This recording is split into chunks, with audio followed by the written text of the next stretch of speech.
What are we doing here? And where are we gonna go? It's like we just woke up one morning and then it's welcome to the show. Don't ask any questions, just go with the flow. Make as much money as you can and try your best not to get broke. Copy everything you see on the TV, from the hairstyles to the clothes, and don't think too often, just do exactly as you're told. And if you ever get confused, then just turn towards the alcohol. You'll still hear your thoughts, then just turn up the radio as you learn to live a lifestyle of drugs, sex, and rock and roll. But in all honesty, I just need to know, is there more to the cycle than growing and getting old? Living and dying just to leave behind a happy home and a whole lot of property that somebody else is going to own.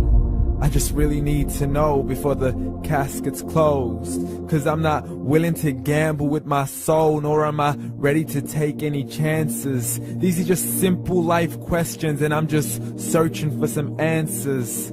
Like, what are we doing here? And what is our purpose?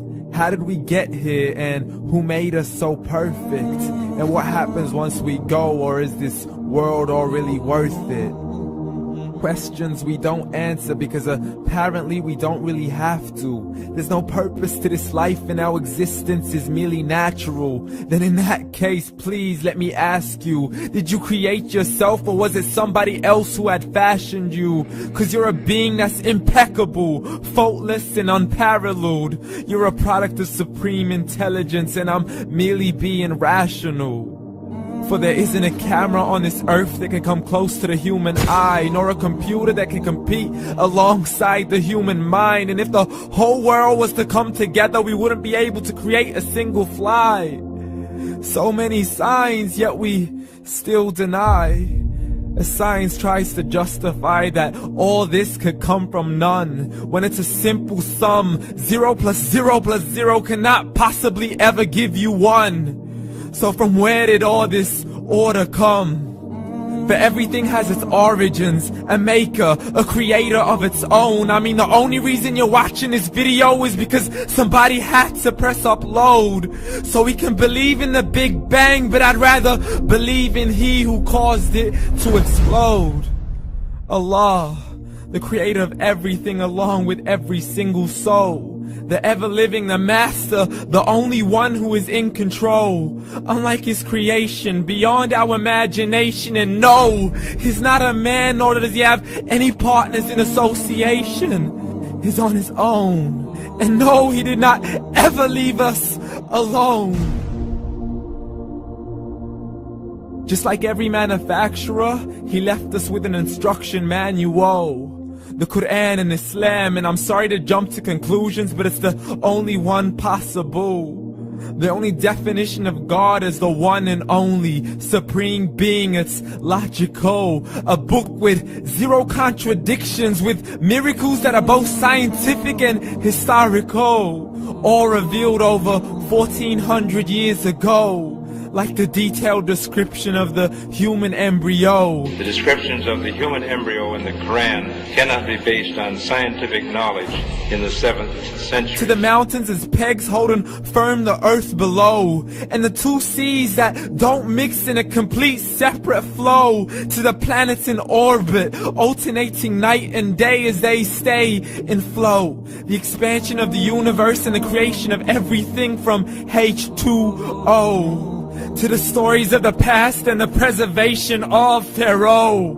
To identifying the lowest point in the land where Persia defeated Rome. The gushing fluid that created man in the glands between the ribs and the backbone. And not a word has changed, it's still the same. So please explain how all this was known over 1400 years ago.